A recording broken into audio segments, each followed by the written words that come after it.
welcome to episode 10 of Games Every Designer Should Play, a podcast that explores what aspiring and seasoned designers can learn from some of the greatest games of all time. I'm Stuart Lilford, captain of the good ship Game Design, and I'm joined by two terrible beasts.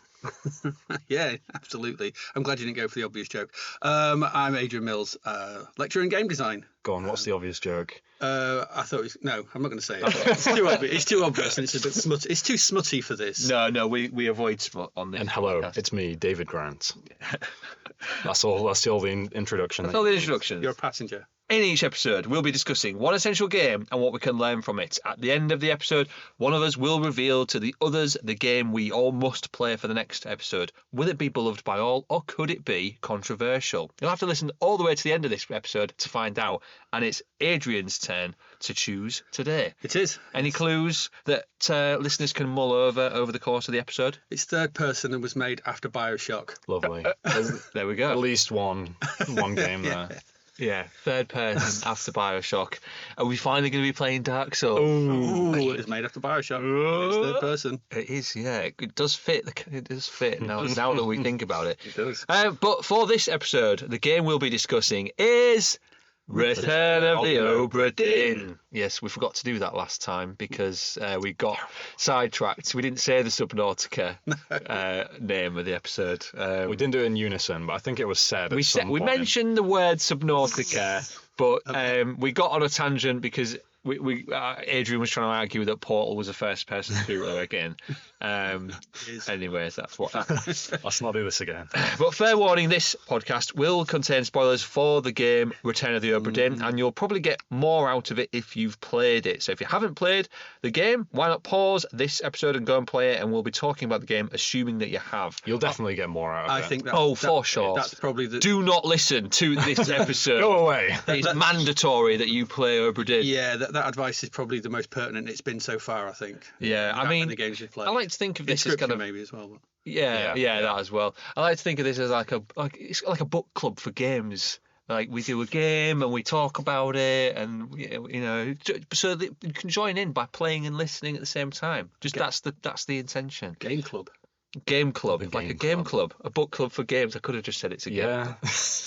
Yeah. But first, a few notes on Return of the Obra Dinn, supplied by me because this was my choice. Once upon a time, there was a game developer called Lucas Pope who had a love for one-bit graphics of games such as early Macintosh games. And after releasing Papers, Please, a successful document-checking simulator, Pope had some freedom about what to make next and decided to make a one-bit game like those of his past. So began creating an engine that would do this. So essentially started developing the game with the visual style first, which is unusual. Pope then went to mechanics and wanted the game to focus around death in some way, and eventually decided on a mechanic which allows the player to hear the sounds before a character's death and then being able to explore a freeze frame scene of the moment that the character died in. And then using this, the player has to deduce who died and how, and then do this for a whole crew of 60 characters aboard the Obra Dinn, a trade ship which disappeared mysteriously and then 5 years later reappeared off the coast of Falmouth. You play it not as a detective, but as an insurance inspector working for the East India Company who needs to figure out who they need to pay out claims to. The game took over 4 years to develop, with the narrative being one of the most challenging elements. The game received general critical acclaim with lots of 9s out of 10s, and it's the first deduction-based game we've covered on the podcast. But what can we as designers learn from it? Good question. It is a good question. But obviously you two hadn't played it before this. I hadn't actually. All I'd seen of the game was just like, the visual style. Yeah. That's pretty much all I knew about the game when I started. I knew what it was. I knew what it was about, and I knew what it looked like. But I'd not played it. So yeah. Okay. Yes. So David, not knowing anything about this, how was it your first kind of experience with it? I mean, it was, you have a bit of a slow start at the beginning, just kind of getting slowly introduced to what's going on, and you get like the first scene, and then that was, the instant hook for me. Like as soon as you get the stopwatch, you press it, and then you get like the little... Sorry, hang on, stopwatch. Stopwatch, not stopwatch. Compass. Compass. Is it? It's a compass. It's a compass? Yeah, it's a compass. You've been playing it all. Everything so It's a I've been stopwatch. calling it Crabapple. Yeah, I guess it's because of like the time aspect of like I thought it might have been a pocket watch. I think I called it a Yeah. pocket watch, and you said it's a compass. yeah, not stop. Maybe it is a pocket watch. I don't know, actually. I'm not sure now. Oh, Definitely. yeah. Pocket watch fits in with the thematic Yeah. and Yeah. time of the. But it time. absolutely, definitely is not a stopwatch. Yeah, stopwatch is the wrong word. Yeah. Yeah. Pocket watch then. Yeah. You get an instrument to allow you And to. the instrument, yeah. And then the first time you get that with like the little like I don't know what you call it, the sound effect of like the counting down almost, like the little sound effect that you get every time you Do, do, do, do. That. yeah. And then just that was the instant hook. I was like, as soon as that first cutscene, or I say cutscene, the voices started playing, and I was like, oh, this is how it works. Because you like I literally had no idea what I was doing at the very beginning, and then as soon as that happened, I was hooked, and I was like, I'm playing through this whole thing. Yeah. We had to. We're doing a podcast about it. Yeah. Wow. We don't have a choice. We haven't played through every game, have we? No. It's not. Yeah. And It yourself, was Ed? very similar. I really like the intro and the opening. I think it's done really well. I wasn't expecting voice acting. Oh, was you not? No, I wasn't. Because of the fact that it's just it's a small Lucas Pope indie, it's an indie game. So I thought the production, I knew what it looked like, and the voice acting, I was like, oh, there's voice acting, and voice acting is actually pretty good. It's quite extensive, yeah. Yeah, there's a lot of it, and obviously it's quite important in some of the elements, which we'll probably come to later. But so the opening bit, I was a bit confused, I have to say, when you get the first death, and I wasn't quite sure what the hell I was doing. Yeah. Because it doesn't, kind of gives you an overview of what's to be. You're like, I'm just wandering around this scene, and how do I get out? And then it takes you a while to notice the black door, and move on. But for me, and just navigating through that first little vignette was good. It wasn't for me. I was like, oh, okay, this is all right. It was the woman's death. Yeah, it was Abigail's. It started to Abigail's. make sense then. When you get Abigail's death, and she's in the bed, and you bring up the scene, and then you're out on the deck, and you look up.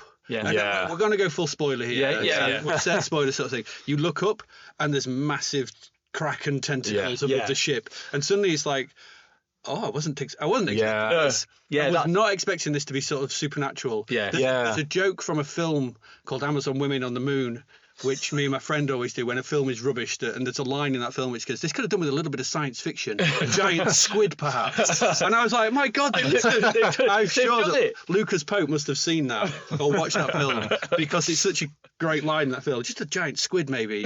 And suddenly it's a giant squid in like first because 10 minutes. It absolutely, in terms of, if you're thinking about like the pacing, it's like, okay, initially you're kind of getting into the mechanics of it. It's fairly slow. It's fairly slow. Okay, he's been shot, he's been stabbed or whatever. He's been smacked over the head. He's been smacked over the head. Yeah, mutinous. It's fine. I mean, some of the, when you're looking through the list of deaths, you see some weird stuff in there, and you're like, okay, like Eaton, which is in there, but obviously never used, I don't think. I think. Or you can be eaten by. I think one of them is, but I was thinking, have they run afoul of cannibals or something? Yeah. And then you do Abigail. Beast could have been a bear or something on an island or something. So it's nothing. It's a nondescript term, isn't it? For both giant squid and game design lecturers. Terrible beasts. But you scan Abigail's body with the watch, and then you look up and you're like, what? Whoa! That's it's a very cool moment in the game there. Because I think when I went into it, I was just assuming, all right, it's some sort of murder mystery type thing. Yeah. And you're like, all of these people have killed each other on the ship or whatever. And then there's a few moments where I was just like, oh, like there's that one when you see the massive like tentacles coming out of the water splashing everywhere, and then you get those terrible beasts. The spider crabs, but they have like they're being ridden by or like something on. They're being ridden by some sort of wraith. Yeah. I don't know what they are. And then there's the you call them mermaids, but whatever they are, the fish people thing. Mermaids. Yeah, the weird stuff out in the ocean bit with there's so much. Okay. And the thing with those crab ones, the first time you see them, it's the death where the guys crawled around the side. It's so good, then you hear everything going on, and all you can do is look through those tiny gaps, and you're kind of getting glimpses of this thing. And you're like, what is that? So it always starts off where, like, every time you go into one of these bodies, you'll either get sort of you'll get people talking and a few lines or whatever, and then it will cut to the scene, and you just see everything at once, and you're always like. Every time you go into those, they always have the most impactful composition of what's going on. Like, the whole thing is static. The whole game is completely. I don't think there's any movement, is there? No. The only animation is when you're playing as you, when you're like your hands and stuff, and you're holding the pocket watch and climbing up the ladder. So see the guy rowing is. I think the guy rowing. I don't think you see him rowing. You hear audio again, and then suddenly he stops. The only thing you see is your hand, I think. Yeah, but every time you go into one of these, you always get most of the time it's like a really dynamic shot of what's going on. Because it's so static, you really have to play around with the storytelling, with sort of posing, composition, all that kind of stuff. Just roll it back, because I want to talk about one of the things I want to talk about, and I think one of the is something we talked about, I think, a little bit, as you talked about in the comedy episode when we did Thank Goodness You're Here, and that's the sort of setup and reveal of a joke. You do the setup, and then you do the I can't remember what you called it, but whatever. It's like a setup, and it's the build up and the. I can't remember what. You called it You did something. You did something you set a thing up, and then you cut the rug on from. Oh, it's like establishing a pattern and then breaking a pattern. So in this, one of the things I really like about this is the fact that each vignette that you get access to is built up, like you said, it just appears, but it's that I think they do a really good job of doing all the dialogue and the sound effects and everything against a black screen. Because you're like, what am I going? Because once you've seen that Kraken, you have no idea what's going to appear, and when the reveal is done, it's like a magician. It's like a magician going, oh, watch, oh, look at this. And you're like, oh, Jesus, I don't know what's going on.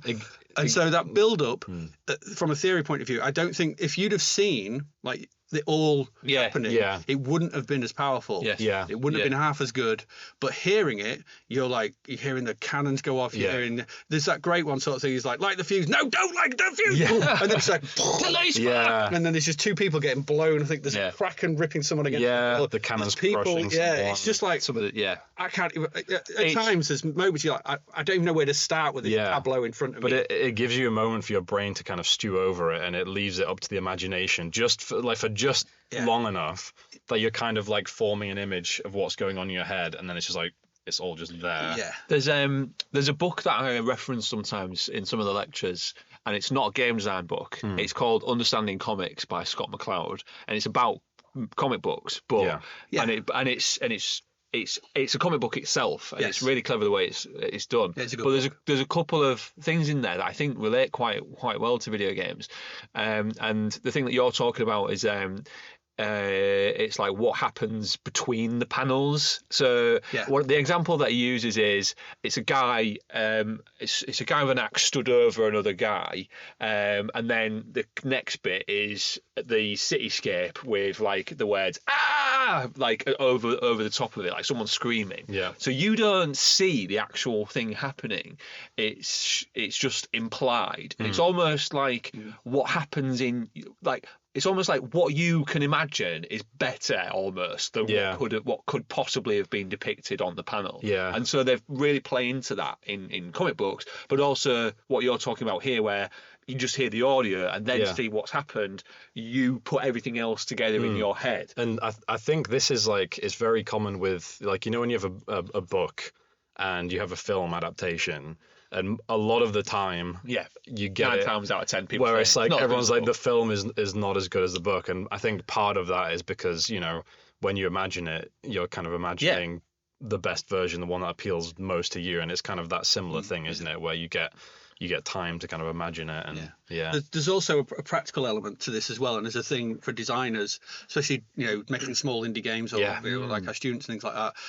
And it's about playing to your strengths. It's much easier to do a lot of voices in a black screen than do a full-on cutscene of everything happening, which would look terrible. You can guarantee if they tried to animate this, like having all the water going everywhere, the tentacles and whatever, it would probably look terrible. It would probably, and it would not have done as well. It wouldn't have half the impact of that boom. And also you get that bit. The music comes as well. Yeah, I want to talk about the music at some point. But there's the great. It's a really good use of, budget constraints. It's designed by constraints, and that's always a great thing to actually sort of work within them and find creative ways to actually use your constraints to your advantage. Yeah. Absolutely, and that is that's a really good point, and one of the main things that I took from playing this is that constraints can absolutely be your friend as a designer. This is a 1-bit art style. It's set in one location. Yeah. It has one mechanic, and you have one objective. It's not convoluted, overloaded with loads of all other bits and pieces. But having that kind of constraint on you as a designer has led to some of these things, and also with it being an indie game, I always find it funny how like they find ways of getting out of having to animate 3D characters. Yeah. So like games like Gone Home or like Stanley Parable or whatever, like we don't want to animate characters, not have them in there. Or Firewatch, there's the whole game where you're interacting with this other person. But there's no character animation other than the player character. And I think the only people who see that, do you see the pair on the boat in the lake near the beginning? I think maybe, but they're off in the distance and you can. I think. I remember listening to the audio diaries for Firewatch. This is a bit off topic, but the only character they had to animate was the guy on the helicopter at the end who's like ushering you towards the helicopter to get on it. That's literally one of the only character animations other than your Henry's hands. Yeah. I think it's interesting with like when you kind of look at student work and you have like, for example, a major project, you have this massive open canvas of like we can do anything, and we have a limited amount of time to do it, but I think you often get a bit of time blindness where you can't you overscope it and you can't, it needs to be reined in a lot of the time. I think there's nothing worse to a student than a blank page, a blank canvas and no constraints, which is where we have to kind of step in and be like, maybe just. And also where like the modules where we say, right, you've got a week to make this is your theme, that we get some of the best outputs from that. I think partly because of these constraints. Short amount of time, a specific theme, you just have to make it around that, and it's the same sort of thing with this. If you think about the amount of games that have come out of Game Jam games, Game Jam games that started off, we made this prototype in 48 hours or whatever.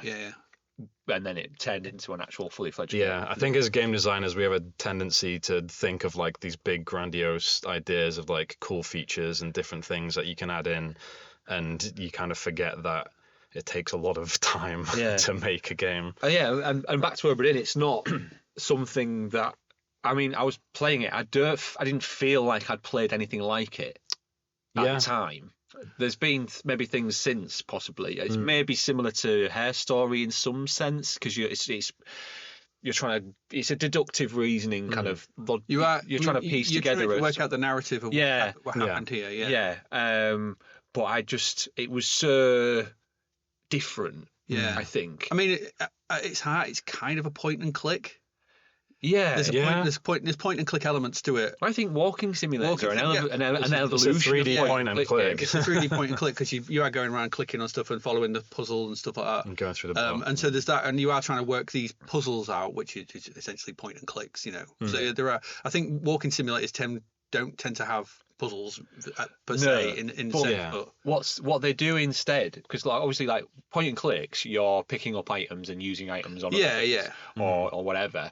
What instead of having any kind of resource, this game uses information or like details as currency, basically. Instead of picking up coins, you are being given bits of information to help piece together a bigger narrative, which is kind of what these kind of information style, deduction style games do. It's another reason why the simplicity works so well, because like if you had, like we were saying, a cutscene where everything's moving around and like there's all the people moving about, it would be impossible to get you would, all the information. You would then need the ability to rewind bit to make sure you've for too much. I haven't played it, but is that what they do in like Tacoma? Tacoma, yeah, I've played Tacoma. Yeah, basically but there's not as many kind of scenes, I guess, but you can rewind scenes, and you have to, because you have to follow certain characters as they go in this room, but other characters might be still having a conversation. You want to listen to both, so you have to kind of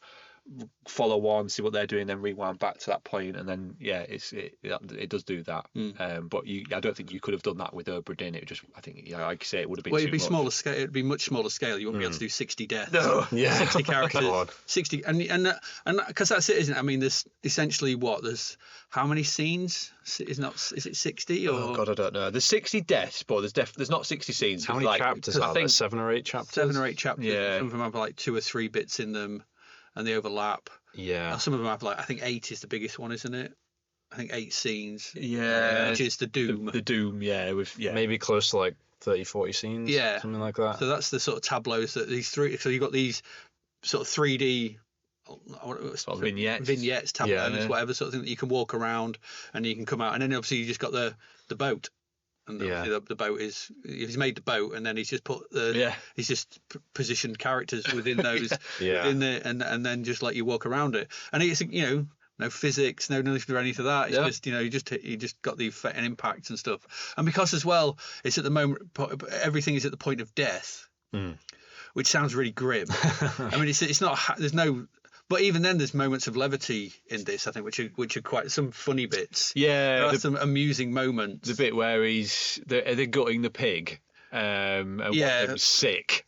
Or there's the. Never been on a farm, Charlie. Or the artist who's going to the toilet. Oh God! that wins my award for most unfortunate death. I was gonna say it was both funny and just grotesque at the same time. It's all done with sound effects. Yeah. Because as you can imagine, he's going to the toilet at the front of the boat. Sounds like he's got dysentery. But then he gets grabbed by a tentacle and basically crushed against the boat. He's the first guy to die in the Doom. Yeah. But it was just hearing it going, what on earth is happening? Yeah, exactly. So that's what I mean. And then you're like, I don't want to reveal this. Yeah, I kind of don't want to see what's happened. Yeah. So there are those moments where it does actually play, and there's other, like you said, because that's the cow's head, isn't it? Because that's the good thing about it. Because the deaths.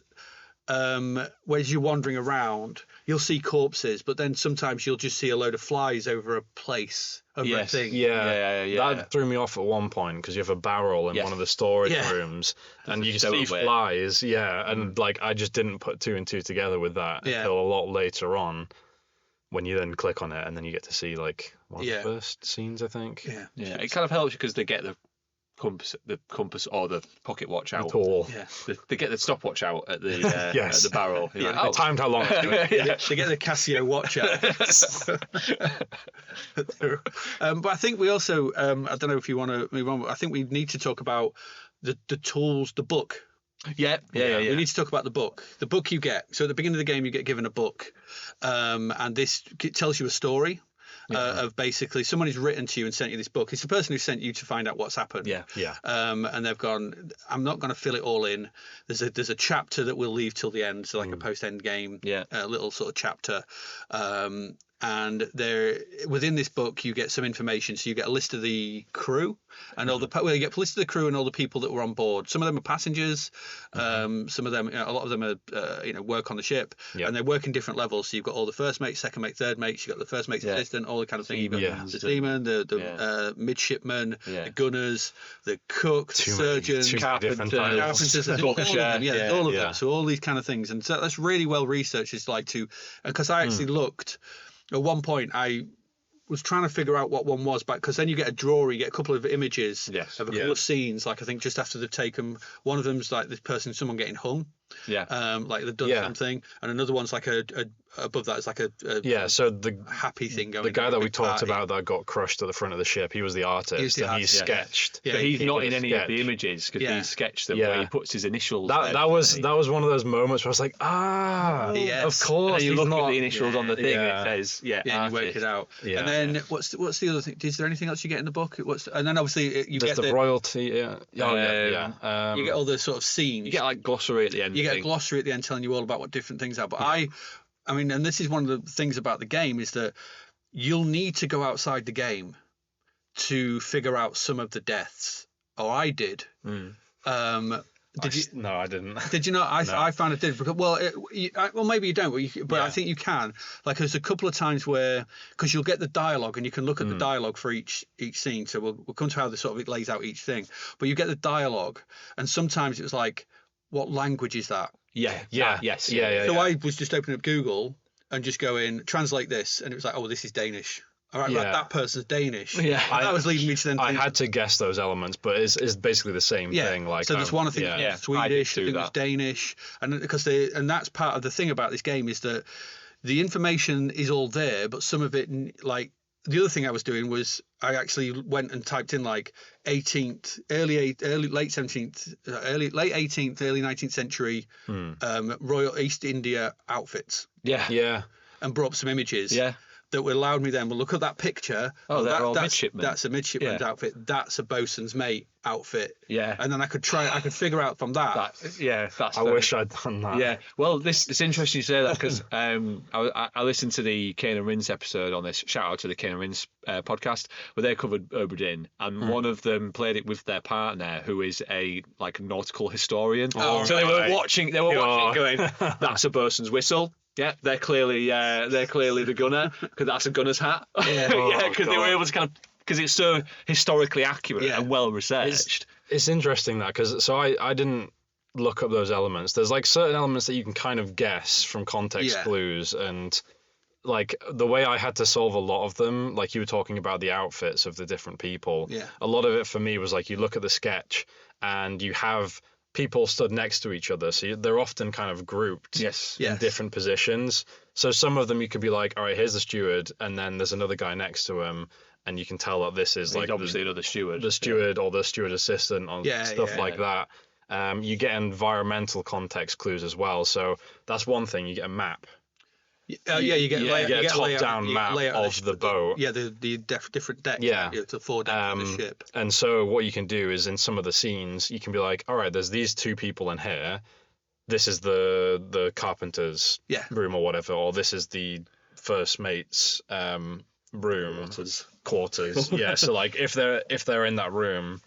And then they're coming out of it. You can kind of deduce that this is his room, and stuff like that. I didn't even know that because with the carpenters, I saw them coming out, and I saw him have hammer and tools. So I was like, oh, they're the carpenters. And they're often together as well. I think there's one of the scenes you go in and he's working. Yeah. Yes. So that's when I was like, oh, he's a carpenter. Yeah. Same. But it's interesting hearing how you figured stuff out. There's obviously a lot of different ways to figure some of these out. Yeah. There's the other bit where there's the guy who's dies of sickness in the hammock. Yeah. But that opening dialogue starts off with, I think, the Russians. There's the 3 Russian guys playing cards. Yeah. So I just went over. They're playing cards. They're Russian. Right. There's the Russians. Yeah. Look at the crew manifest. Right. Well, these. Yeah. And then just figure from. Okay. So he's there, and then work it out from those points. Because sometimes you get names within the dialogue. Yeah. So sometimes there's like Paul. No. What's going on? I expected there to be more names. More of that. Yeah. Yeah. But you really just have to deduce as much as you can. Yeah. Or there's the one where it's like, you killed my brother. Right. First, if you figure out who he is, and his last name, and then you go, oh, right, well, the guy who died. Yeah, I mean, I basically just looked at the manifest for that and just saw there were two with surname. Yeah. Right, and I was like, well, that's him. If he's still alive, then he must be must be him. Okay, I find him. That's him dead. And if he killed him, then he's the guy who gets crushed, isn't he? Yes. In the opening thing where the it's like one of the first chapters. It is the opening because it's crushed by cargo. It's the cargo thing, and it's like so the game is split up as to what you sort of do into I think it's 8 chapters. Something like that. Yeah, and to carry on the book, so you get all this information at the front of the book, and then the rest of the book is kind of you've got a page per, sort of double page spread of like each death. Yeah. So you get a picture of the person who's died. Or persons. Or persons, yeah. So you can be more than one. Yeah. Then you get like the dialogue. I can't remember. Then it's the place where they were, isn't it? Yes. Yeah. And then there's another bit to that page as well. I can't remember. Is it just the map of where the ship is currently? Yeah. So I think so. I think it's the place where. Yeah. So there's like 8 different events. Was that ever relevant to you guys? I'm not sure if I used that at all. No, I don't think so. I think I tried to on my first playthrough. I thought it might be, but there was one bit that was relevant where there's a few people that survive, and I tried to figure out like when they left the ship, which was where was closest. Yeah. Oh, is that how you did it? Yeah, I did that as well. Oh, see, what you said to me. You said, I think you told me there's something I'd not looked at, and you said, I know I don't know where they've gone. I think these have survived, but I don't know where they've gone to. And I just said all the information's in the book. Yeah, there was another bit right at the beginning. The book says it says there's like a sticker saying return to the office in Morocco or something like that. Yeah. So like, they're in Africa. Yeah, that's how I figured it out. I just went and looked at the map. Yeah. See, again, figuring it out different ways. Yeah. And then guessed that thing happened near Africa. I imagine they were. I tried a few. I think I tried the Azores, and then I tried Morocco, and then when I hit Morocco, I think 3 went ding ding ding. Yeah. Yeah. So that's the other thing. So the book is split into these chapters. So you've got the cargo one, and then there's the end and the doom, and it's basically all the different events where loads of people died. Yeah. And there's so some have 8 people dying at once, some have 4, some have 3, some have 6. Yeah. And that's how you progress through the game, and it all kind of interlinks. And so sometimes, is the other bit on the thing who killed them? On the page? So it varies. Well, first of all, it's a picture of who they are, and you just have to say, who is this? How do they die? That's it. Yeah. So who it is, and then you've got the ship and the place, isn't it? Yeah. So where they died. And if you say someone was killed by someone, you have to put the person who killed them as well. Yeah, and how. Yeah. So if you just had the 2, it'd be really simple. But because you have those 3 different options of like, who are they? Who did they die? Who, what, and how? Yeah. Then it becomes a lot more complex. Yeah. So sometimes you'll see how they died. I've worked out who it is. I know where they are. I know how they died. They've been shot, crushed by a beast, had something fall on them. Yada yada. They've drowned. But I don't know who the person is who's caused it. And sometimes it's not a person. No. Yeah. Sometimes it's accident. Sometimes sometimes the deaths are in the backgrounds. Yes. Yeah. Like the one during the Doom where there's just those people who fall off the boat. Which I think maybe first playthrough noticed happening, but didn't. Obviously, you don't know who they are until a scene later where you see them try. They escape on one of the boats just before the Doom happens. Yeah. Because I just want to say something. Just carry on with the book. Yeah. Because there's a good thing. There's an interesting thing that happens, and this is so in each tableau, you can hold down the right mouse button over a character. Yes. And they'll start to glow. They're kind of like you're focusing on them, and it will highlight them in the book. Yeah. Where they're. So the book, and what it does is, so do a close up of that character, and it'll give you a close up, and then you can click on that character in the book. In the death, if it's their death something, and they have a different status, either blurred out or clear. Yeah. And if they're blurred out, they have like these sort of markers above the top, 1, 2, or 3, and the 3 is like you haven't got enough information to guess who this is. Oh, I thought that was difficulty. Yeah, it's difficulty, but it's essentially saying you haven't got enough. If they're blurred out, the game is blurred out. You don't have enough. You don't have enough information. Yeah, and it's difficult. I don't think I had any 3 that were unblurred. Okay. Maybe it did. Maybe there were some. Towards the end. Once you've played through all the scenes. Maybe, yeah. But then if it's 2, it's difficult. 1 is like you should be. Look, you should know who this is by now. Yeah. And so there's that. But yeah, that kind of like that was a kind of good point of going. Don't waste your time. Yes. Don't waste your time on this bit. You don't know yet. There's more to find out. Go off and do something else. And then it's hunting around the ship and it's worth hunting around the ship as well. Yeah. Because some of the places where people have died are in odd places, they're in hard to find places. Well, that's it. It's this constrained location. You've got no choice but to. And also it also constrains where you can go in the ship as you open up decks. The lower decks open up. Yes. Because they're not all open to begin with. You can't go below decks. Yeah, so as you progress through the story, people are like going in and out of the ship, and then that unlocks like the next area. So you're not just overwhelmed with like, here's a load of bodies. Here's the open ship. You're kind of sequentially unlocking it, so you're not kind of just instantly like, oh, there's all these different things. And the UI is good when you're flicking through that book. It's quite satisfying. It's like flicking through the pages. Yeah. And you press Q as well just to go back to the beginning, which is a godsend. Yes. Yeah. But it doesn't take you back to the beginning. And that's why I missed the story bit again. Okay. Because it takes you back to the letter, it takes you back to the one. It takes you back to the content. Yeah. But there's a bit before. If you want a bit of a tip, and it takes you back to the content. Go left. Yeah. You go because there's the story, and read that story again. Read the intro bit again, because that is as you said. That's where he says return it to the office in Morocco. Yeah. That's where they. And you get shown that at the very beginning, and like most games, 4 or 5 hours in. Yeah. Like I forgot that was there because I was pressing Q and it was taking me. And it says Q to go to the start of the book. Yeah. Yes. Okay. Or the content. So you forget. I forgot. Yeah. What was so this game has a lot of eureka moments where you go, oh, that's how that does this, and those kind of things. And I think those are immensely rewarding for a player. There must be something in our brains where when we figure something out, it just floods us with some sort of dopamine or something, because it's very rewarding. What was the most rewarding? Do you have like one that was like when I got this, I was like, oh my god, yes. Difficult.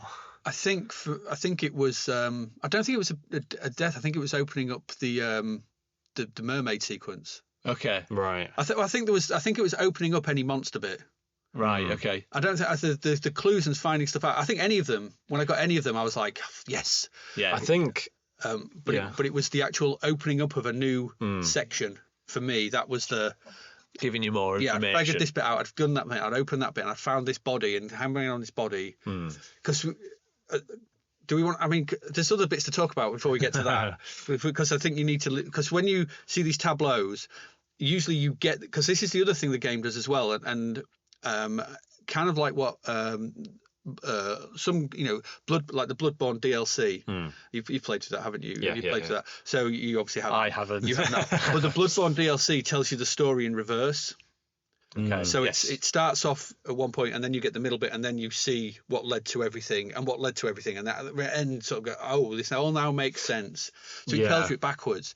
And one of the things that this game does as well is it usually opens up the last death in a sequence. Yeah. Yeah. And then you go, and because what it does is once you've looked at that, it'll sort of go ping, and you'll get and you'll see like a glowing body somewhere within it, and that's the death that led to the next one, and then the next, and you work back through a scene, and I think that's quite clever storytelling. Here's the end.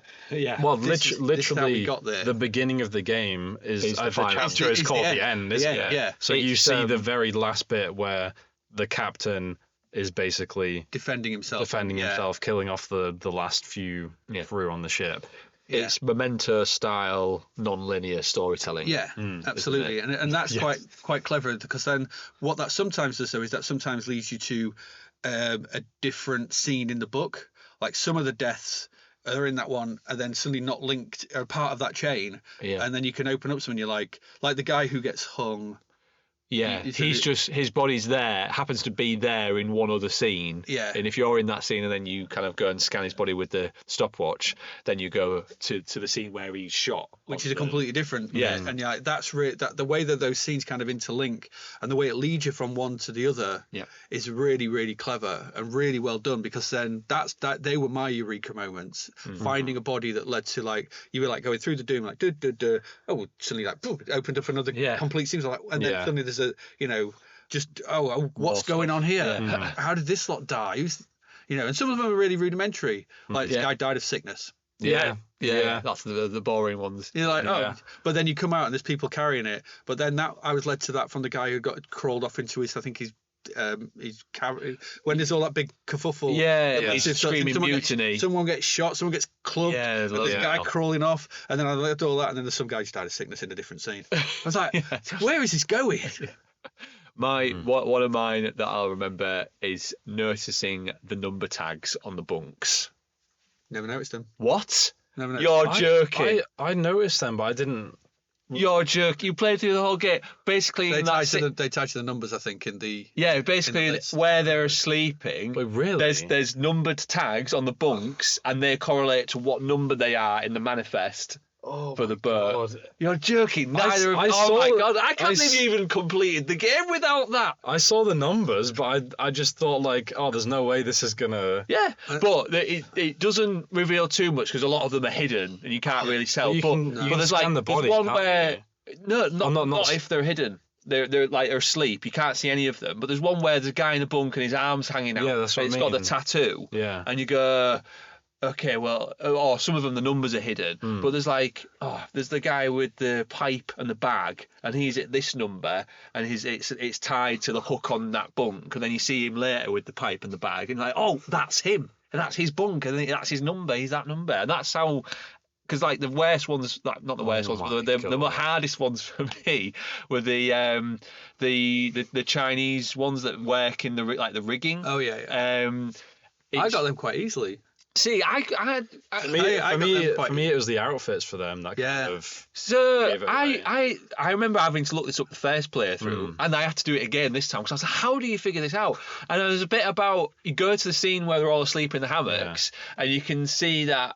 Okay, these numbers are all the Chinese crew members, but they have their feet sticking out, and their footwear is slightly different. And if you go to that scene where the lightning hits in the rigging, you see them all stood there. You can see all their feet, and then that's how I managed to figure it out. No, I never noticed that. And I think the interesting thing is here, sort of thing, is to say that our playtimes were all about the same. Yeah, we all came in at about 10 hours. Yeah, I was 10 and a half, or about 10. But obviously, that's your Steam, so obviously sometimes it's turned on, sometimes. But about 10 hours. And so none of that. No. Wow, because my first playthrough was 10 hours because before I launched it up again, I was like, and apart from, I didn't look anything up, as in who was who. No. Only thing I looked up were details of nautical things and languages and stuff like that. So I wanted to try and solve it all myself, and I managed. I got all the way through to the end. Good. That is good game, especially without seeing the bunk numbers. I was like, what? No. Yeah, that was a big eureka moment for me, like figuring out, oh my God, these numbers correlate to the numbers in the manifest. I think for me, like it was like when you have one death and you're looking at it and it's obvious like this is the main death, but then you realize that you can like walk to a different part of the ship. Yes, and there's other stuff going on. There's a whole different scene going on, and you're like, ooh, like, it's like the mystery. Like? Ooh, yeah.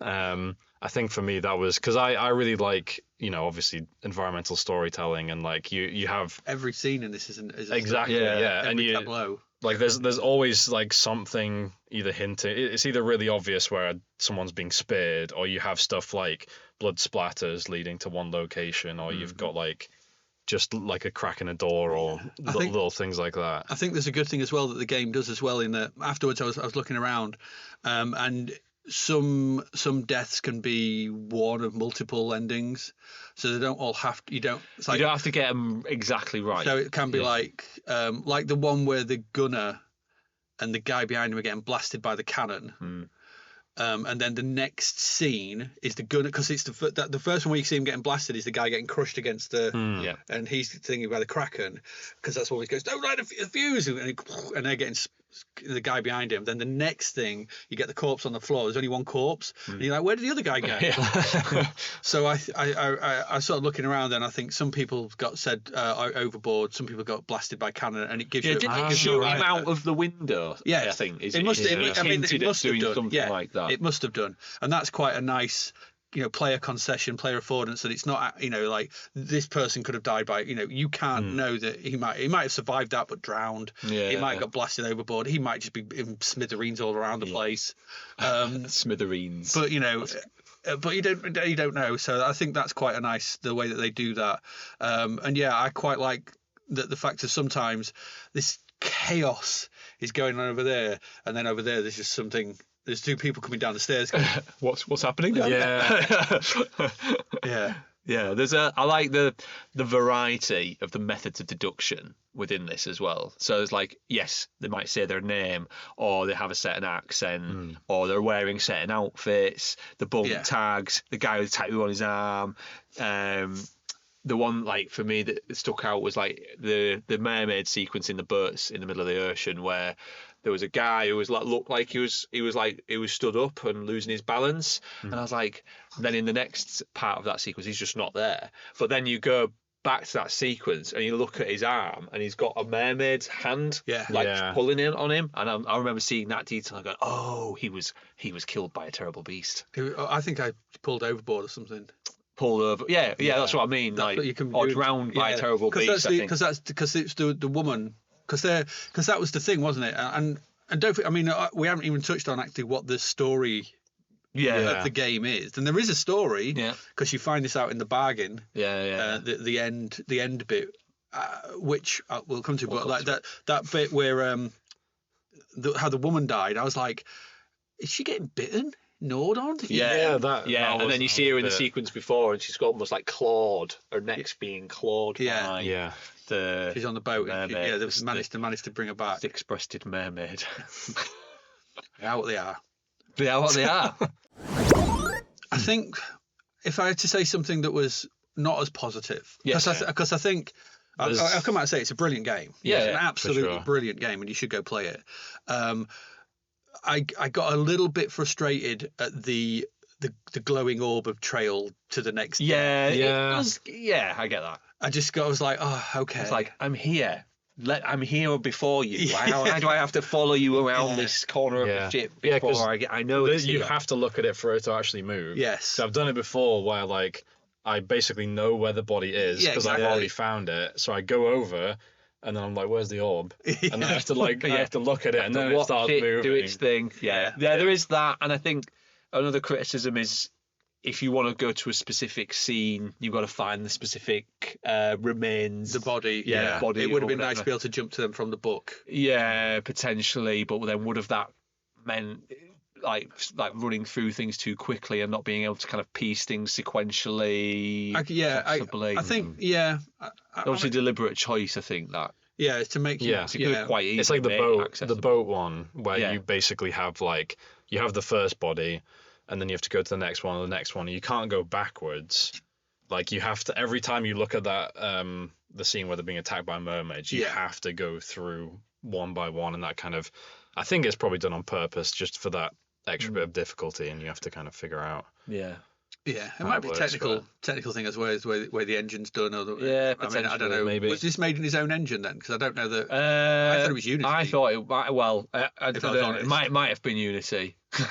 It could be more to do with the shaders. That he very much custom made the shaders. He devlogged the whole thing. It's like you go on TikSource. You can find the Obra Dinn devlog, and he just posted updates constantly. I had a little look on that as well, because one of the things with the art style is that it uses dithering, so sort of pixel art type of thing, where you basically there's just two colors. You've got black and white.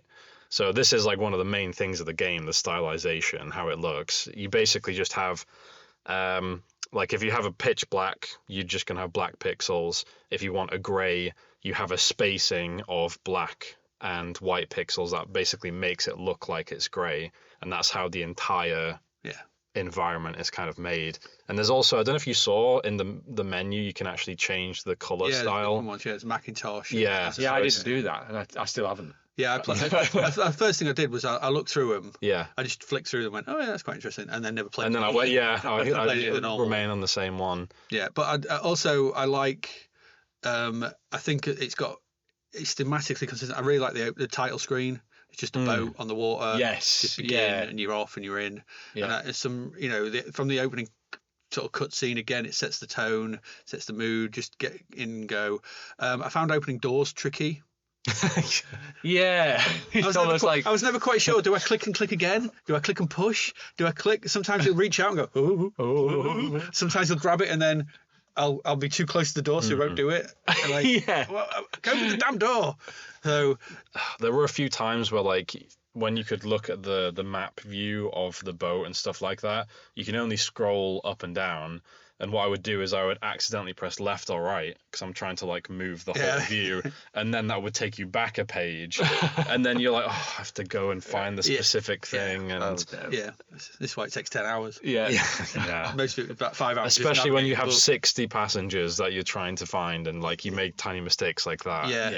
Or you press right click and it takes you out or something, it goes back, or you press you just want to go back a step and try to figure a way through, and you're like, escape, and it closes the whole book, and you just want to go back. I will say, like at the beginning, you were talking about how the door confused you, like you couldn't find the door initially. For me, it plays that sound. Like you get the the little like it's like a lock unlocking or a latch, and then you just like, oh, so I guess there's just a door. There's a door. So I just think I think because the opening one, the door is behind to the right, isn't it? Yeah. So you're focusing on the captain shooting that guy. Yes. And the door's that way, so you don't see it. I think in the opening tableau, it's off that way. Right. So my focus was off to the left and in the cabin, and I was walking around there, and at that point as well, I there was no notification that there was a magic way out, and I was walking around just for a little bit going, how do I get out of what am I supposed to do? I've clicked on everything, I've looked at everything, I don't know who these people are, because I'm guessing that maybe he's the captain, and he's shooting someone. There was the confusion of like when you first start as well, every time you get a death, you're locked into the scene for an amount of time. Where you basically can't do anything. You can't report the deaths. Like it just forces you to walk around and sort of take in what's going on. And I have mixed feelings on that. It's obviously deliberate again to say, right, well, yes, you might have thought you've got everything out of this scene, but have you? But then keep looking. But I don't. I would have preferred. I think I was with you because I mentioned this to you before, because I thought it always seems to coincide with me finding all the people in it and identifying them. As I wandered around, just right click on them and it would show me them in the picture. And I found the next one, And once I'd done that, either I was doing it in such a way that the time was just then, and then I would get the shrinking, and I'd be like, I found everyone. I found the important parts of the thing. Okay. And so in my head, I was like, right, so when this happens, it's that I just need to go and find all the people in it. And then I think I was doing it once and it closed before, and I was like, there's someone over there. Look, who's that? And I was like, so that's not it then. It's just an arbitrary time, 20, 30 seconds. And I do kind of get why they do it, but for me, it was a bit frustrating. I think they could have done it. That's why I thought we'll move on when you've found the info in this scene. Yeah. And that's what I thought it was doing. Like you've looked at all the people. Yeah, I suppose. But how would it have known that you'd actually seen? Because you right click on them. Yeah, maybe. Because you right click on them and it highlights them. Once it's highlighted somebody, it knows. But I don't think everybody plays through. Like in my first playthrough, I don't even think I did that with the where you right click to highlight. No, but if you had to, you'd figure out. You would try everything, and then when you'd hit the last one, like the first one's only got like 3 people in it. Yeah. You would click on all 3 of them and then it move on. And the next one say have 4. I think with the guy coming in from the top, he's outside because it hides that 4th guy, doesn't it? He's coming down from behind. You get the first 2, one getting shot, and then the guy's coming from the window. Yeah, from the bow. I guess that's part of the game though, in that you can just miss details. Yeah, it is. And it is. But then once it does, because that's the thing. Once it goes back, you can then wander around that theme anyway. Yes. It does seem a tad. I don't know. I get what you're saying, but I think. Yeah. I think it's just mixed. Mixed on it. Yeah. I kind of get why it's there. It feels like a necessary sometimes evil. It's that, isn't it? It doesn't seem to be making you do, because you can. I just once I'd done it and looking at the scenes, I was just like, all right, I'll just put the. Yeah, but I'll just take in what's in front of me. That annoyed me a little bit. Yeah, but I had no choice. Yeah. So I wander around, wait for it to sort of zoom in, and then walk around again. Yeah. It's like, So if you said about what's your eureka moment? Yes. What was the death reveal that most made you go, wah? Were any of them, or were they made you sort of like, or I mean, I'm not talking about the guy at the back of the ship. The poor artist. That was what I was going to say. Because I think that's all. I think that's all in the sound effects. I'm on about the reveal, the visual reveal. I think was the one that made you go, maybe for me it was the guy that was down the little passageway, and you just have the little slots where you can see through, and you see one of the spider crab beasts. Do you see that in the reveal? I'm on about the. It might have been one of the reveals where you're looking up at one of those spider crab wraiths, and they're like the guy who there's one who gets attacked just at they must climb up the side of the ship or something, or possibly the guy who gets struck by lightning. Yeah, that's a good maybe one. The explosion for me, the guy that he's like, that guy, and then you just.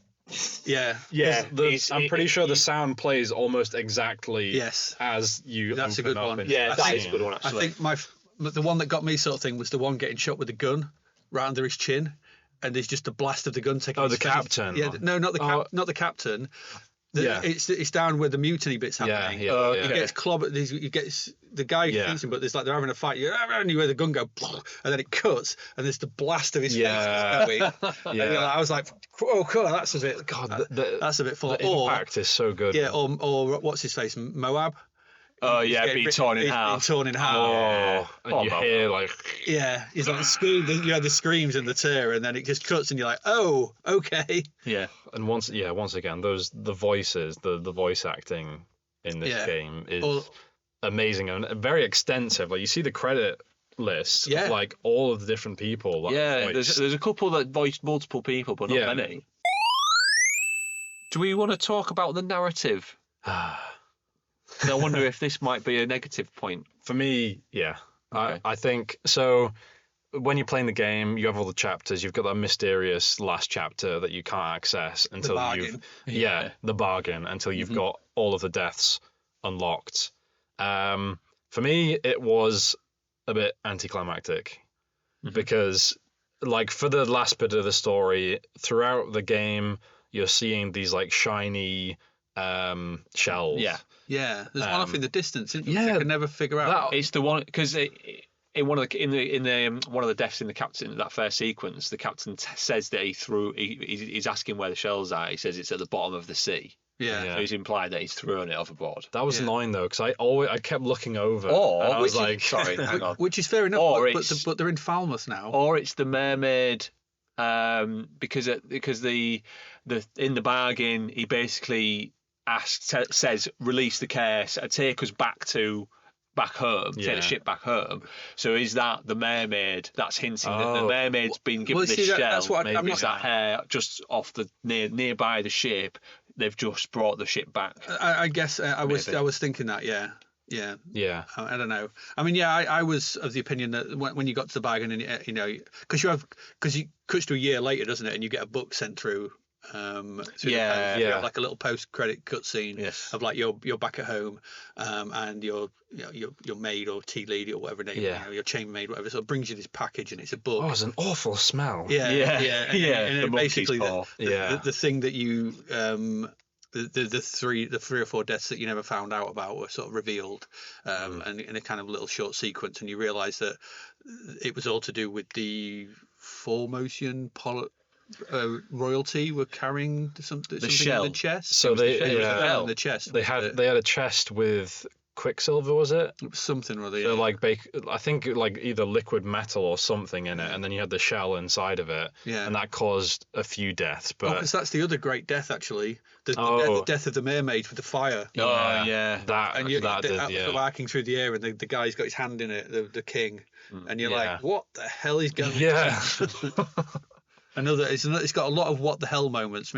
So Eureka moments are few and far between. The what the hell moments were high. But for me, like those moments were more interesting than the final chapter. Yes, because like you'd already kind of figured out everyone's died. You've been killed by these weird spider crabs, mermaids, a kraken, and then the last bit is just kind of like, all right, this guy's a little bit mad. He's pulled a shell out of a chest and has doomed them. Yeah. Yeah, and then it's like, oh, okay.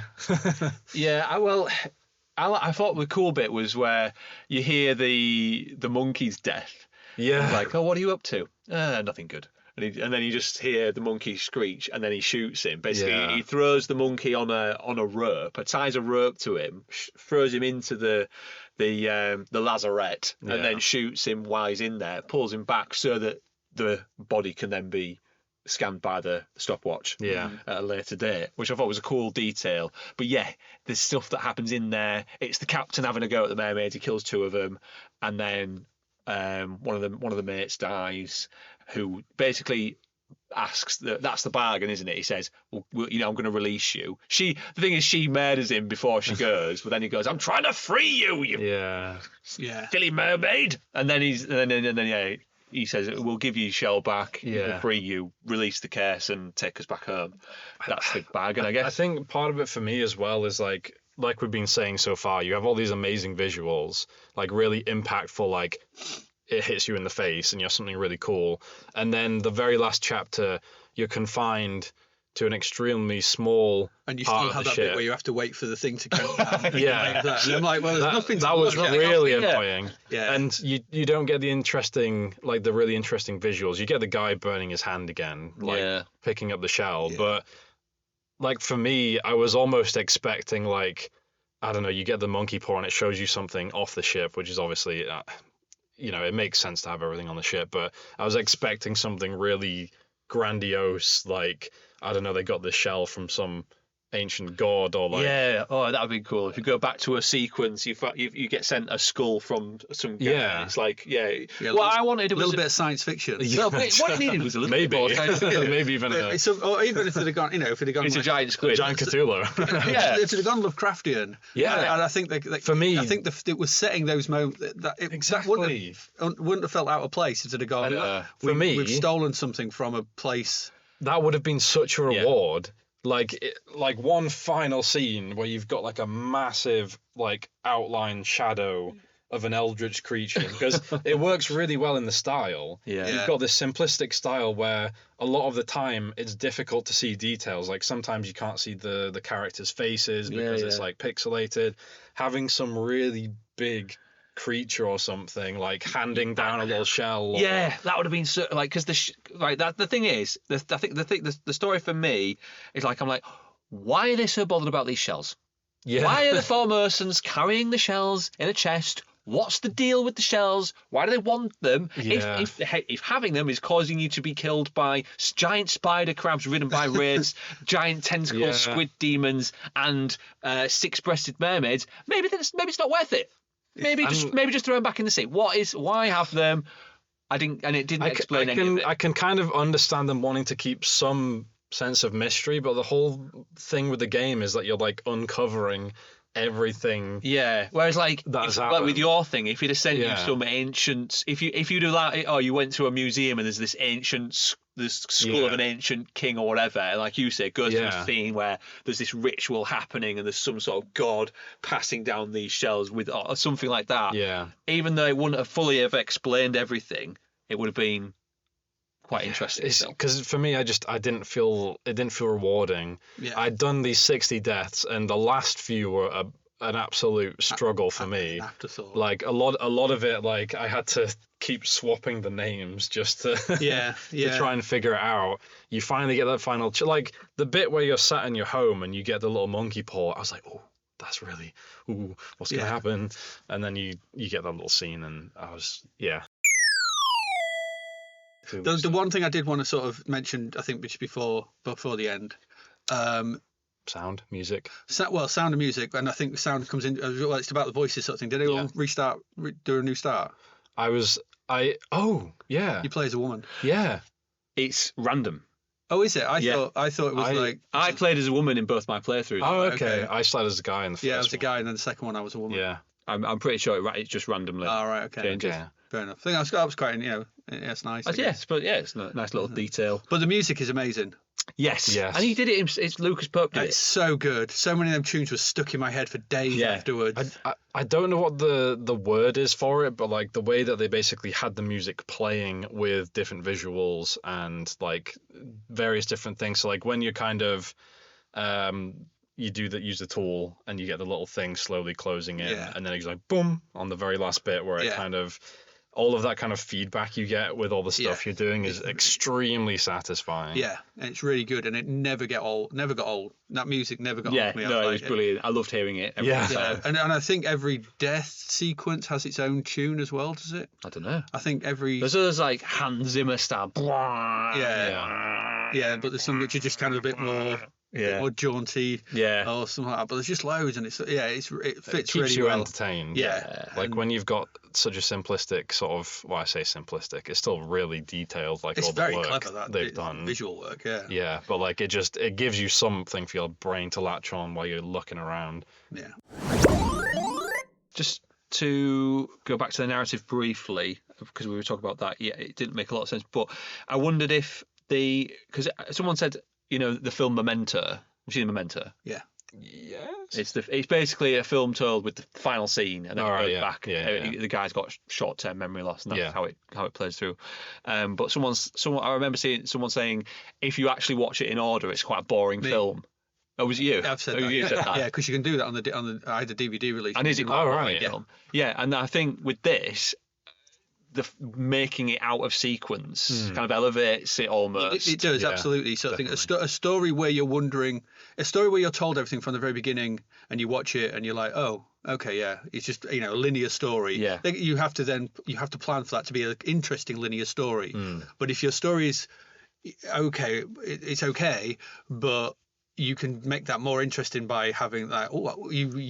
The viewer, the watcher, the reader, the player will start to like, oh, what happened? Yeah. How did it? What going on there? That's why so many films start with like people dying or someone getting shot, and like 2 days later, it's a classic. Yeah. It's a classic, narrative. How did this happen? Narrative sort of technique to sort of like, no, don't shoot him. Cut to black. 2 days prior, you're like, oh, how did we get to this bit? And even TV shows, serials do it. You'll get an episode where you'll see something, oh my god, and then it'll cut to a couple of days, or starting in media res. These are media res. That's what I was thinking. Yeah, these are typical sort of narrative tropes that you can use to hook the viewer, reader, player, whatever, and get them. Ooh, what happened? It's like Disco Elysium starts off with trying to solve the murder. It's the murder, isn't it? Yeah, there is a murder. Yeah, you're trying to figure that out. And so it's like that's why crime shows, detective shows, murder shows, all these kind of things are so popular. Yeah. Because you're trying to figure out the who done it. I think it comes back to pattern recognition again, and how our brains work. If we're presented with a pattern but there's bits missing, it annoys us, and we want to know what happened. Well, it's they flipped on the head with the TV show The Sinner. I don't know if you ever watched the show The Sinner. Bill Pullman was a serial, and essentially they show you the act. They show you someone getting killed and who by at the very beginning, and there's no ambiguity about that. Yeah. The ambiguity is why. Okay. So every show is about why, and it's going into the backstory of both the victim, the killer, the people around it, and all that, and you're kind of trying to dig up why. So they sort of but again, it's like you said, you're missing bits of information to understand the bigger picture, and that's all these tableaus are that. Yeah. The surprise of finding out. Like if you just kind of went through and watched the scene, like, all right, this guy's been killed, you're just kind of waiting for the next one. But like doing it the opposite way around, you get much more impact, surprise, reward. And I think another key takeaway from the game is just putting trust in the player. There's a trend, I think, for some games, a lot of mainstream games, to basically just tell you everything up front. Yeah, I hate that. This is a game where it just does not do that at all. It tells you how to play, and then it's like, go have fun. Yeah. And I like that. I like those kind of, and it's when you're trying to categorize games, I think it's sometimes useful as a designer to give you kind of the language to discuss it. Like, so obviously this is like a logic based puzzle game, whereas something like it doesn't require any kind of active or twitch skill like something like Super Meat Boy would. There's no logic involved in that whatsoever. Or something like, if it's a Venn diagram, then Portal's in the middle. That involves a bit of logic, but also a bit of twitch skill, platformery, not shooting. But this is definitely fits in that kind of logic. You're just using your brain. But it does. You didn't have to. But it does it in a clever way, because the first thing I think he calls him Captain, doesn't he? Yeah. So it gives you. You're like, who killed him. The captain shot somebody with a gun, and it gives you those elements immediately. Here you go. There's some. You don't need to work this bit out. But it does it in a very naturalistic way. You don't feel like. I mean, obviously it's purposeful. They could have, if they'd have used any other of the deaths, and you'd be like, I had no idea what's going on. Yeah. But because it's like the captain. You find, the body on the thing and the captain shoots when it says the captain. You're like, okay, this is the captain. You can go from there. It's all very natural. Yeah. You want some feedback? Yeah. Yeah. No. We had a YouTube comment. Well, I'm going to do it anyway, David. We had a YouTube comment from Shufi. I think I don't know how I'm pronouncing that. I basically said, should every designer play Obra Dinn? And they said every human being should play it. There you go. Not animals. That's not every human being. Yeah. No terrible beasts can play Return of the Obra Dinn. And we also had a comment on LinkedIn from Sam Slatter. Return of the Obra Dinn is one of those games that makes me wish Total Recall style selective memory wipes were real so that I could play it for the first time exactly again. What you were saying. That's what I said, yeah. I won't spoil for those who haven't played it, but there's a certain puzzle involving hammocks, but when the solution hit me, I got such a rush that it's now burned into my mind. Well, can't believe these two didn't even find the numbers on that. I'd looked at the numbers and I was like, oh, there's way too many numbers for this to be relevant. Yeah. It's also cool seeing the guy's arm with the tattoo hanging out, and then you see him later on. That's how you figure it out, because you see him later on and you go, oh, he was in hammock number 42 or whatever. I think I did what you did, sort of thing, and just used the map of the boat, which tells you where certain people are going to be. Yeah, I think for me as well, it's like there's certain, like, it was he the Scottish guy, or was he? There's little things like that where it's like you can think of like a. I've played this recently, but it's all blurred. Yeah. It blurs after a while. You're like, who was that? Who's that guy? Yeah. You did have, for me, I had to kind of make some ethnic stereotypes and stuff like that a little bit with like, there were certain links. Absolutely, yeah. With like where they're from and stuff like that. There were Chinese people and there were Chinese names. And like, these are Chinese people, and there was Russians and there were Russian names. Yeah. It says that. So it's all that kind of stuff that you have to just. But it's not. It's like it's part of their culture, isn't it? Yeah, it's represented their culture. I think. Yeah. I don't think it was any. Yeah. I don't think it's negative to use their culture to figure out their like the full motions. But I mean, for me, that was really interesting. Being able to do that, yeah. So we go to the verdict. Yeah. Is this a game every designer should play? Yes. Yeah, okay, nice. That's good. Yeah, right, we're done. I picked a good one. You did pick a good one. I'm glad we played it because it's been one on my list to play for ages. Well, since it came out, really. I just never had a opportunity or reason to really go and do it. But I'm glad I did. Good. Definitely. Oh, I'm pleased. Yeah, and I think it's just an example of kind of deduction-based gameplay done very well. Yeah. As well. Okay, that brings us to the end of the episode, which means it's time to announce the game we'll be talking about in the next episode.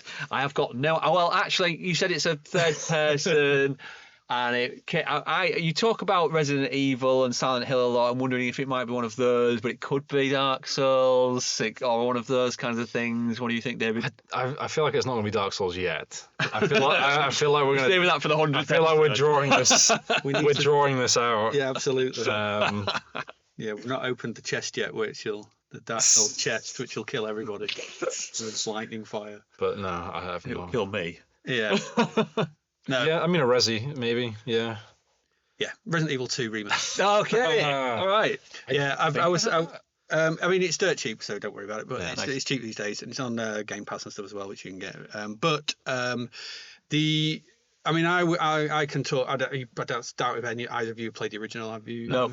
So I can talk about the original, sort of like what I went. But the remake, I just felt that we've done.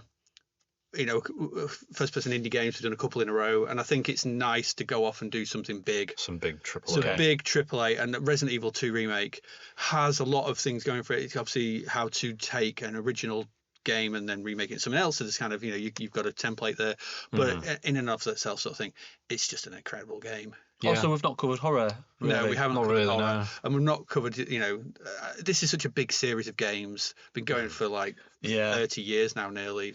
It's about time I dipped my toe in the Resident Evil pool. Really, it's so good, and it's such a good start. I mean, because they've not done. You could go do the Resident Evil game. But because that's the remake of it's a remake of the remaster of the original that came on GameCube, which they then did a HD remake of. But it's the classic fixed camera angles type stuff. And although it's brilliant, Resident Evil 2 is more in the Resident Evil 4 mold, where it's over the shoulder third person action. Okay. But more modern. It's very modern, and it looks and sounds and plays just really well. And it's oozes sort of Capcom are just on fire at this point. So doing these things, and I think you could have done 4, but I think 4's a trickier one because you could do either of 4.